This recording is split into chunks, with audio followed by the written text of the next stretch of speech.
Saludos gigante para todos los fanáticos de la radio oficial de la salsa. Aquí estamos nuevamente con nuestros invitados súper especiales y hoy tenemos el gusto, el placer, el privilegio de contar con una de las grandes leyendas de la salsa, que lo queremos como si ya fuese colombiano. Nació en Nueva York, en el condado de Manhattan, donde perro come perro. ¿Y qué más es lo que dice la canción, maestro? ¿Y por un peso? Por un peso te matan. El maestro Henry Fiol está con nosotros. Bienvenido a su casa, la radio oficial de la salsa. Muchas gracias, Johnny. Un placer estar contigo y todos los videntes.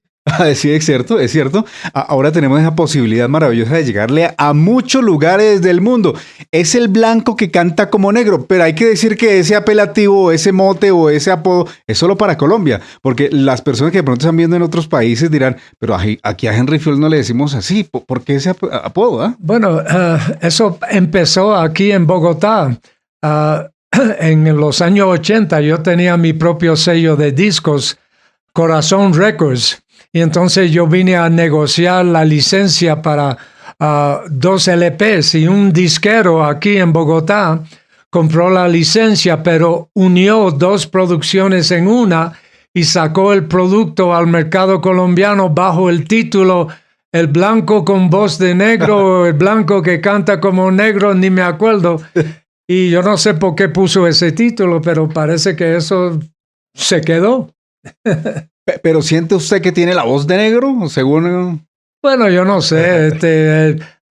Como yo soy conguero y cuando yo aprendí a tocar conga, yo tocaba mucha rumba en Nueva York y puede ser que el fraseo en el canto tiene algo que ver con la rumba y el estilo afrocubano, no sé, pero... O puede ser la pronunciación mía, porque yo trago todas las S's. Cierto. Al estilo New Yorker de Nueva York y puede ser por eso, no sé. Bueno, el maestro Henry Fiol también es diseñador gráfico. Ha vuelto a diseñar cosas, pues las carátulas ya no, porque ya como ya no se hacen, pero... Bueno, en aquel entonces, cuando el formato era LP, eso era como un pequeño lienzo para un artista, pero después que se redujo el formato a cassette y CD, perdió el impacto, entonces dejé de hacerlo. ¿Ya cuántos años en la música, maestro? Ya nosotros perdimos la cuenta. Bueno, yo creo que ya tengo 53 años en la música, pero los primeros 5 años yo era conguero antes de ser cantante. Pero en total en la música 53 años. ¿Y por qué duró tanto tiempo en lanzarse a ser cantante? Bueno, porque la verdad yo no me consideraba cantante. Yo era... percusionista. Lo que pasó fue que yo había compuesto varias canciones al estilo típico cubano y entonces la única forma de enviar ese estilo que yo quería, que yo admiraba tanto, era intentar a cantar esas canciones yo mismo, y eso es lo que yo hice con Saoko. Ok, ¿y se acuerda cuál fue la primera canción que lo impulsó a lanzarse al micrófono?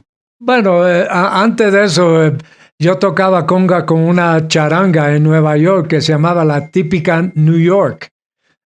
Ahora se murió en estos días, el director era Mike Pérez, excelente violinista. Entonces, en el año creo que 74 o 73, por ahí, él me dio la oportunidad a cantar en el disco de su charanga una canción que yo había compuesto que se titula Kundi Makundi. ¿Y eso qué era? ¿Qué era? Bueno, Kundi Makundi era algo de en los carnavales de República Dominicana, los payasos que salían ahí en el desfile lo llamaban Kundi Makundi. Y entonces me gustó la palabra y yo hice una canción. En formato de charanga. Sí, en charanga, sí. Bueno, y el director en ese entonces le dijo, usted tiene la voz para cantar, usted tiene... Bueno, no, yo le mostré el tema que yo tenía y entonces me dijo, ¿por qué no la cantas tú mismo? Y entonces eso es lo que hice. Bueno, el maestro hay que decir que también es muy, muy amante de la música cubana. Muchas de las canciones del maestro Henry Fiol son de Máximo Francisco Repilado Muñoz, compay segundo, ¿cierto? Bueno, algunos temas... lo que pasó fue que en el primer LP, en el sello SAR, el productor Roberto Torres no quiso ningún tema inédito original. Él quiso que yo hiciera versiones de unos temas cubanos y entre ellos me sugirió un par de temas de Compay Segundo. La Juma de ayer es uno de esos, ¿no? Sí, y es interesante que cuando Roberto Torres me sugirió ese tema, la verdad es que no me gustó, no quise enviar ese tipo de mensaje al público de la nota y esto y lo otro, pero él insistió, no, que esto es muy comercial y entonces para colaborarle, yo hice el tema y él sabía más que yo porque ese fue el número uno y sigue siendo el número uno de mi repertorio. Pero cuando usted va a los diferentes países le toca aclarar qué es Juma, porque la palabra Juma en un país es una cosa y en Cuba es otra. Bueno, lo que yo tengo entendido, una Juma es una palabra cubana que quiere decir como una borrachera. Ajá, una borrachera. Sí, una borrachera, una Juma. Y la otra canción que es famosa, de donde sale la frase del perro come perro, que es Ahora me da pena, ¿no? Ahora me da pena, sí. Hay una anécdota interesante que cuando Roberto Torres me sugirió ese tema, tuve que cambiar especialmente el tercer verso del tema porque trataba de cosas de Cuba. Y yo de Nueva York cantando eso de Cuba, eso iba a sonar ridículo. Porque dicen así en Siboney, la versión original. Exacto, ajá, en la provincia de Oriente, etcétera. Entonces, pues yo cambié el verso para que reflejara la realidad mía. Sí. Yo nací en Nueva York, en el condado de Manhattan. Entonces, cuando la Buena Vista Social Club vino a Nueva York a hacer una presentación en el famoso Carnegie Hall, recibí una llamada de parte de creo que fue Eliades Ochoa, que me querían conocer y eso fue una sorpresa, un gran honor y me invitaron al ensayo y yo conocí a Compay Segundo. Qué bueno. Y yo me quedé con el miedo que él no le iba a gustar, que yo tomé la libertad de cambiar las letras de su canción y de pronto me iba a demandar o algo y al contrario, el Señor fue tan chévere conmigo. Es más, él quería que yo le hiciera una versión de Chan Chan. Ajá. Y me escribió las letras en una servilleta. Sí, un señor bien chévere. Y me acuerdo de él, el hijo de él tocando el bajo en el grupo con él. Sí. Bueno, maestro, ¿y qué pasó entonces con esa servilleta? Bueno, Johnny, yo no sé qué pasó con la servilleta. La guardé, pero no sé qué pasó y me da mucha pena porque eso es algo importante de la historia de la música. El gran Compay Segundo en sus letras, su propia letra, pero se perdió. ¿Era un tesoro? Sí, creo que sí. Bueno, y esa canción, hablemos un poquito de la canción que dio origen para que un director de cine colombiano le pusiera su película Perro come perro. Lo encontró muy, muy similar al contenido de la película. Bueno, eso fue un director de película caleño, Carlos Moreno, sí. Entonces me pidió el permiso para usar esa frase, pero la verdad yo no tenía exclusividad en esa palabra porque no era título de ninguna canción. Entonces él hizo una película usando ese título, esa frase. Y fue un honor para mí que escogiera alguna frase mía. Yo vi la película un poquito violenta, pero... agresiva. Sí, agresiva, se puede decir, pero parece que la frase que le inspiró, sí. Esa frase yo la traducí, es una frase americana, dog eat dog, okay. Perro come perro. Ajá. Parece que no existe en el español, pero en inglés es algo común que todo el mundo conoce esa frase. O sea, aquí se volvió llamativo por la película. Maestro, y hablando de frases, hay una frase que usted usa, es su grito de batalla, el juega billar. Háblenos de eso, ¿cómo sale? ¿En qué momento usted empieza a usarlo? Bueno, hay muchas personas que creen que yo tengo un integrante en mi grupo con el apellido Villar. Y yo le estoy diciendo a él, juega billar. Y no es así. En Nueva York los puertorriqueños usamos esa frase para indicar algo bien hecho. Por ejemplo, tiene su origen en los salones de billar, que cuando alguien hace una buena tirada, unas buenas jugadas, le da al piso con el palo. Juega billar, como quien dice, eso, bien hecho, así mimito. Como si hiciera un gol. Eso. Sí, así, más o menos, sí. Y eso, juega billar ha sido mi grito de batalla ya por muchos años. Y la canción Zúmbale, que sin duda alguna es una de las más... Yo creo que usted no puede pasar un concierto sin tocar Zúmbale, ¿cierto? Bueno, sí, Zúmbale, después de la Juma de ayer, Zúmbale ocupa el segundo lugar en el repertorio.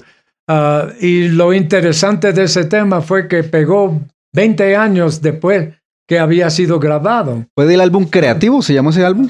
Creativo, sí, ajá. De ahí salió una canción que se llamaba Changuería, que creo que era el objetivo de ese álbum, ¿cierto? Sí, Changuería pegó en Cali, en algunos sitios en Colombia, pero nadie puso atención a Zúmbale. Y 20 años después comenzó a sonar en Europa, en una discoteca muy popular en Madrid. Sí. Y creo que regó por España y brincó por Latinoamérica y comenzó a sonar mucho en las discotecas y llegó a ser tan popular que la radio tuvo que sonar el tema también. Entró la fuerza, digamos. Y la historia de la canción es interesante porque cuando lo grabé como 30 y pico años atrás, yo era maestro de escuela y un día estábamos en el salón de clase y dos nenas estaban jugando un juego de palmadas, así como hacen las nenas. Sí. Y me sonó como algo pegajoso. Y yo me arrimé a las nenas y yo dije, hazme el favor, dime la letra de su jueguito, pero despacio para yo anotarla. Entonces yo anoté todas las letras y bueno, yo puse la melodía y hicimos el arreglo y todo eso.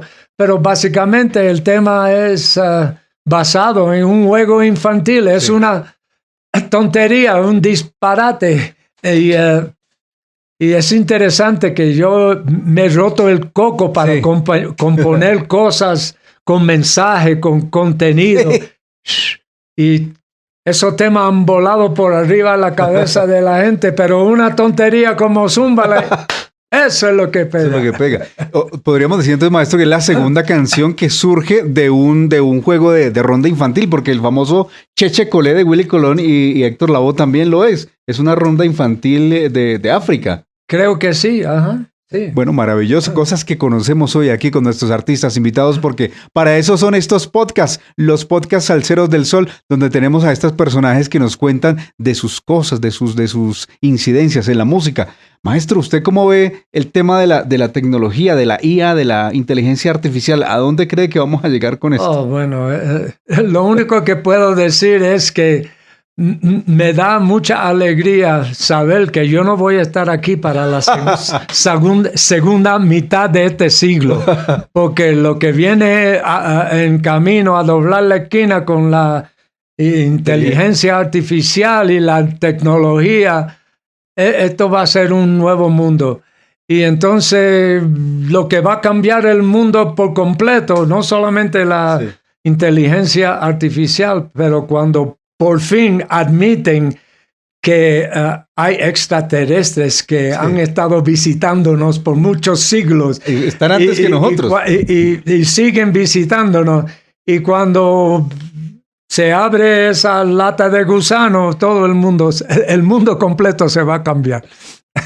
¿Será que vamos a abrir los ojos o no? Bueno, yo creo que eso existe. Hay tantos videos y tanta prueba de los extraterrestres. Lo que pasa es que los gobiernos no quieren crear un pánico. Ajá. Entonces han ocultado eso por muchos años ya. En el año cuando nací yo, 47. Del incidente. 47. Cayó el incidente Roswell. Un aparato de esos extraterrestres en Nevada o Arizona, en Estados Unidos, y supuestamente capturaron los que estaban adentro y tienen los cadáveres guardados, pero eso se ocultó. Nadie, pero eso, imagínate, eso ya tantos años atrás y tenemos mucha prueba de eso. Y hasta ahora lo están revelando porque hace poco el presidente Biden dijo que hemos visto unas naves sobrevolando por territorio norteamericano, pero 50 años después ya... Y los pilotos de las aerolíneas comerciales lo han visto, lo ven cada rato por ahí, pero no pueden hacer comentarios porque eso el gobierno no quiere que el público se alarme, que haya un pánico. Secretos de Estado. ¿Cierto?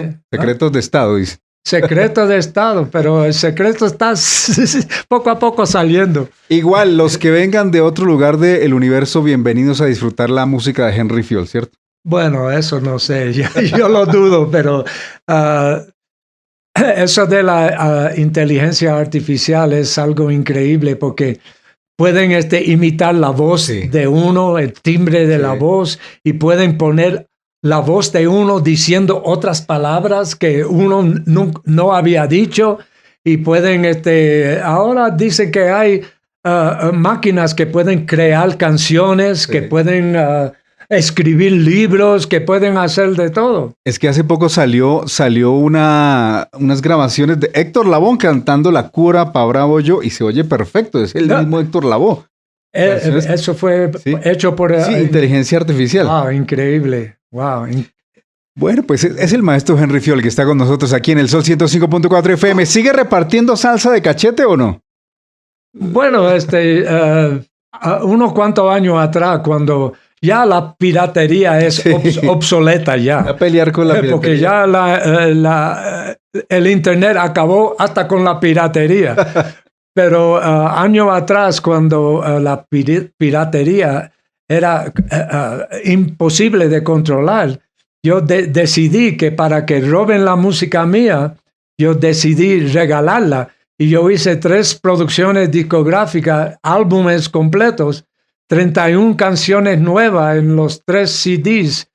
Y los regalé a descarga gratuita a través de mi página web. Pero lo que pasa es que yo creo que la radio no me apoyó con ningún tema y parece que el público también no se molestó mucho para hacer la descarga, y ahí se quedó eso. Pero la idea era regalar mi música y utilizar el internet como mi distribuidora. Plataforma. Ajá, sí. Maestro, ¿y hay algo nuevo en este instante de Henry Fiol? Bueno, lo más reciente, lo más nuevo de Henry Fiol es una novela que yo escribí, que autopubliqué el año pasado. Está disponible en Amazon.com. El título de la novela es The Short End of the Stick, en inglés. Es una novela escrita en inglés. Así que lamentablemente todos mis seguidores son de habla hispana, pero este es algo que yo hice en inglés y es algo muy importante para mí. Yo creo que en todo lo que yo he hecho en mi vida, esa historia, ese cuento en la novela es más importante para mí, hasta más importante que las canciones que he compuesto. ¿Y cómo descargamos o dónde encontramos Bueno, si va a Amazon.com y pone en la barra Henry Fiol, The Short End of the Stick, va a aparecer la portada del libro, y entonces creo que la versión como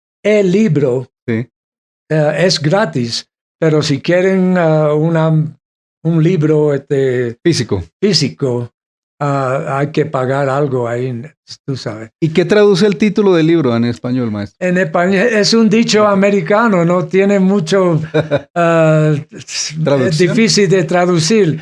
En inglés quiere decir como el aspecto más malo de las cosas, o literalmente el lado cortito del palo. En español. Bueno, pues a buscarlo, a descargarlo y a comentar en todas las redes sociales del maestro Henry Fiol. Muchísimas gracias por estos minutos y Esperemos a ver qué pasa, a ver si aparecen los extraterrestres para darles un concierto, ¿no? Bueno, vamos a ver, uno nunca sabe. Cuidado con eso. Un abrazo para todos. Maestro, y asoléate, ¿qué? Te conviene. Eso, el sol juega billar.